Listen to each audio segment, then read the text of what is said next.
And so we get to the meat and potatoes, the part that most of you are here for. What is it that Hersey Singh Gill can do in the role of VP Finance and Administration?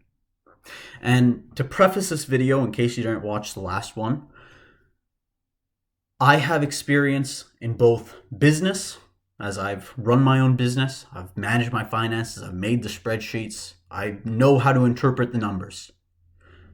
More importantly, I've learned how to say no to people. I've learned how to deal with other human beings. And I've worked on the software development side in the professional world. That's what I'm doing in my internship right now.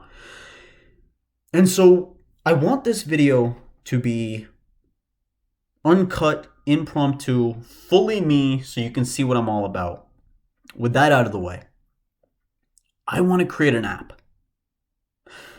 Right now, when I look at the position listing for VP Finance, on their website, you will see it says that my job will be to manage budgets, to give a final say, a yes or a no on whether we have room in our budget for something or we don't have room in our budget for something. If the secretary, I guess it's called, the person who's taking our meeting minutes during our meetings, if that person isn't available, VP Finance is the one that fills in, takes on that responsibility. That's weak stuff. I mean, that's light. Anybody can do that. That isn't something we need an entire position for. An ambassador can do this kind of stuff. And so when I look at this position, I want to reorient the way we look at it. Instead of it being about the orientation of numbers on a spreadsheet, I want to create processes and organize the way that we make those spreadsheets so that's consistent. So that next year, whoever takes on this role doesn't have to take on the mental load of, okay, how am I making my spreadsheets? How am I visualizing the data? How am I doing this and how am I doing that? Instead, they have an app. And they can look and they can see, oh, okay. So these are where the numbers are. The numbers are attached to these events. Okay, and these are the number of events happening in this month. Okay, so this is our total cost for this month. This is our total cost for this month. Oh, you want to add something to the budget? Sure, no problem. Let's just track that down. It's a little bit tight, but you know what? I can see here that we're spending extra on extra resources for this event. So maybe we can cut back on that a little bit, put the money here. Suddenly there's room in the budget. Instead of it being about orientation of numbers on a spreadsheet, how about the interpretation of those numbers? Critical decision-making skills instead of organizational skills, I guess, which are important in their own right. But we have software now. We're the University of Ontario. I guess not anymore. We're Ontario Tech. We should be using that tech. And instead of just using some finance tracker that is built for individuals or businesses, you got a software engineer in the making who is happy to make this software tailored for this position. And not only for this position, I also want to make a dashboard app that the end user can use to engage with those numbers, to engage with our spreadsheets, so that you can see what we're doing as we're doing it. Now that's a lot to promise, and I can't give you much to go on, and that's always a hard part with software. And so instead, I think the best thing I can do is give you a few dates that I plan to stick by if you guys choose to support me in my venture to become the next VP of Finance and Administration.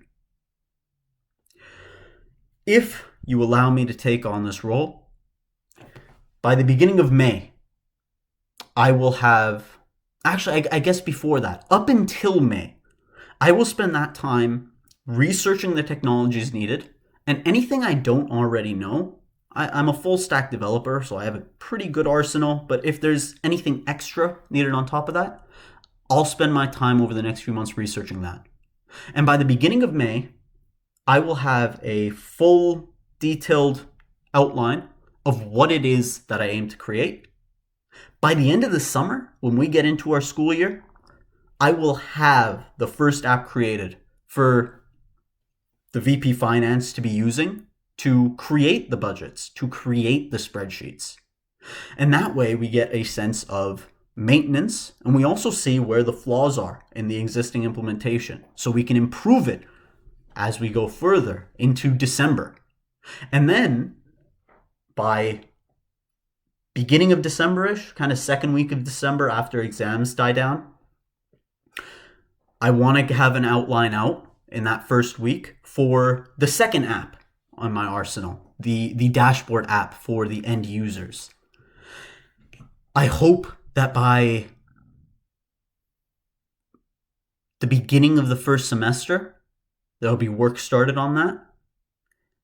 And by February 1st, because that's really when exams start to ramp up, course content starts to wrap up. So that full month of January, where we kind of have that slow ease into school again type of slope, that's when I'll be making this app. And by February, hopefully we can get it out to everybody. We can get people using it. We can get people testing it. We can get feedback on it so that I can enhance that section.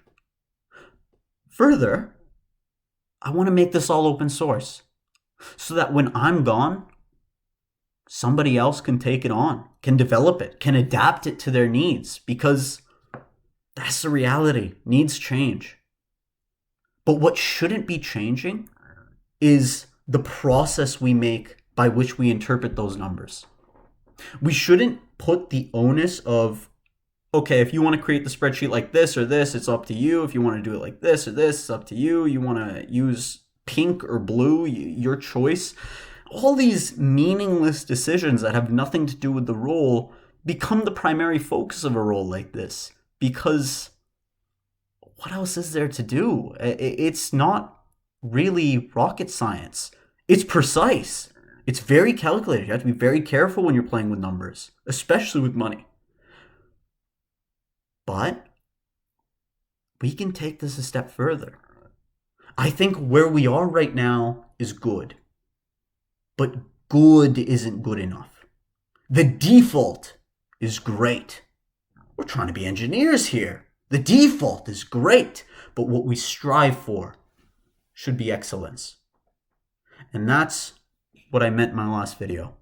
I hope to create a piece of software, 2 pieces of software, that hold NSOC accountable to a degree of excellence by putting the power in your hands, by giving you the ability to track what's going on, where your money is going, how it's being planned out. Okay, I rambled on for a long time there. So I'm going to end this video here. I'm going to say thank you very much for listening. I hope that you like what you heard and you want to support me moving forward. I hope you'll vote for me on March 8th.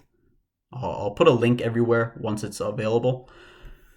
If you have any questions or comments or concerns, compliments, maybe, feel free to reach out. My email is my first name last name at ontariotecU.net.